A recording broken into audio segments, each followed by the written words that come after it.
Johanna, remember the fine art of the prank call? I don't actually really, because I didn't perform many of them, but by the end of elementary school, I'd witnessed a bunch. They usually occurred at sleepovers and were opportunities to follow up on crushes revealed during the week. Chris liked Rachel. Daniel liked Ashley. And Kevin liked Gibby. So what better way to let the world know of this truth than Kevin calling Gibby's house, asking Gibby's mom to speak with Gibby, and then upon hearing Gibby's voice, exploding in a series of fart noises. Elementary school romance. I never really noticed that no one ever revealed liking me. Did I question why Ryan A. always got nosebleeds? No. Did I question why Christy liked to catch lizards and stick them on her lips? No. Did I question why Richard read like a robot boy during English? No. These were just facts of life. I never questioned why no one liked me. But I was the only black girl other than my sister in my small southern Florida town where everyone drove a pickup truck with the Confederate flag sticker on the bumper. My sister and I wore our natural hair in braids with beads on the end. We wore swim caps during swim lessons at the Y. We had brown on our gums, as one white girl pointed out during gymnastics camp. I understand now that I was never going to experience prepubescence in the exact same way as my white classmates. But as a 10-year-old, I just processed that likability wasn't a part of my identity. Some girls were blonde, some were brunette, some had brown eyes, some had blue, some girls were likable, and others, like me, were not.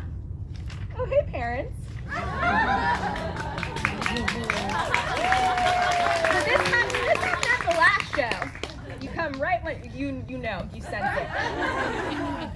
This sort of thinking would persist subconsciously through middle school. We had moved to a more liberal Los Angeles, but I still went to school with mostly white people. And even though there were a handful of black girls who did attend my school, I still didn't really present like anyone else. Namely, they wore their hair straight as opposed to my hair, still twisted or braided every few weeks by my mom. Not feeling like I was in the game didn't stop me from becoming very interested in boys and relationships. So I looked for love in a place many of us are quite familiar with today for such practices. The internet, specifically AIM chat room. Remember how you could search for anybody in the world on AIM like you were ordering a pizza? France, boy. Boston, girl. And for me, Egypt, boy. Because the internet was still new and I'd watched 60 Minutes with my parents, I knew not to give the Egyptian boy my real name. Instead, I went by Juliana. I told him I was 15. As our relationship unfolded, I referred to him during lunch outside of the middle school lockers with my friends as the Egyptian, as if I was living my own middle school Sex in the City. In the meantime, I was building up my own grand facade, piling on more and more information that I needed to remember about myself. You see, I knew that to be attractive to this Egyptian, I had to be a few things: sweet, fun, and white. Definitely white. So I typed in Juliana into Google search, or perhaps Metacrawler, since this was the early 2000s, and found a picture of a girl who felt very likable. Stick straight long hair, slim figure, small nose, and most definitely white. She was perfect, my new online identity. The Egyptian and I, chatted most days after school.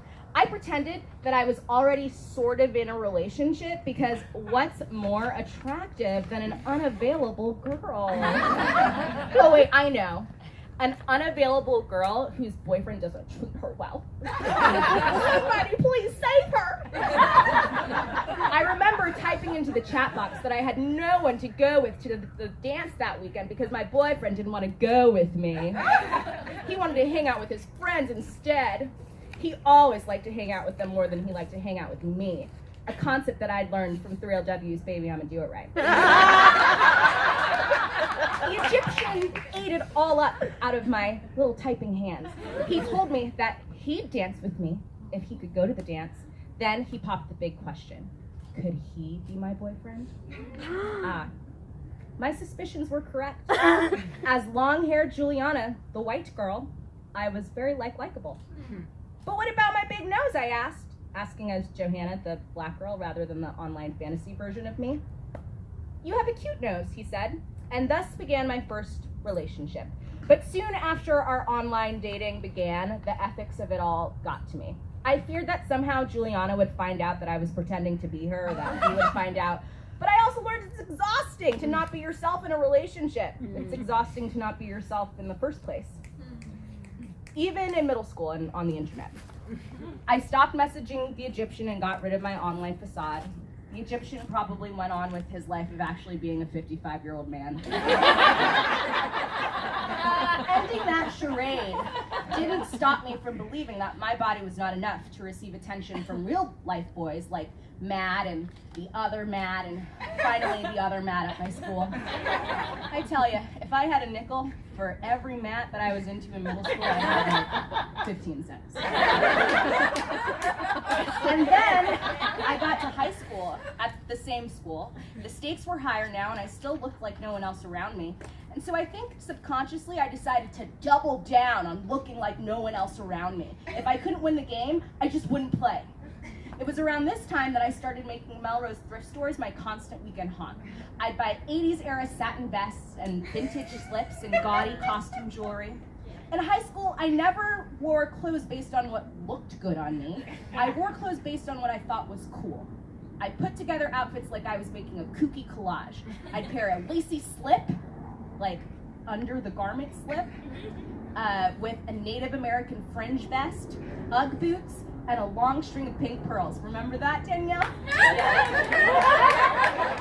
I also started making clothes, sewing old Spice Girl shirts onto jackets, making iron-on tank tops featuring scenes from Alfred Hitchcock films. So weird, right? And in some ways, a blessing to my development. When I did receive attention from boys I liked, I learned this would happen while expressing myself exactly as I chose to express myself. It makes me smile to think of 9th grade Johanna who freak danced with her hunky football playing French class obsession, Andrew Moreno, at the thinking of Andrew Moreno makes me love. Shake it out. We're back. At the homecoming after party while wearing a homemade tutu. She was weird, but at least she was herself. But what good is being yourself if you don't think that self is enough? I hid this disbelief in my desirability behind kooky clothes in high school, just as I'd hidden behind Juliana and my computer screen in middle school. Now, at 28, I've done a lot of work surrounding allowing myself to be seen in this body. So here's where I tell you how I have finally come to believe that I am likable. The thing is, recently, I watched this natural hair tutorial about how to get the perfect wash and go, and I felt like I couldn't breathe.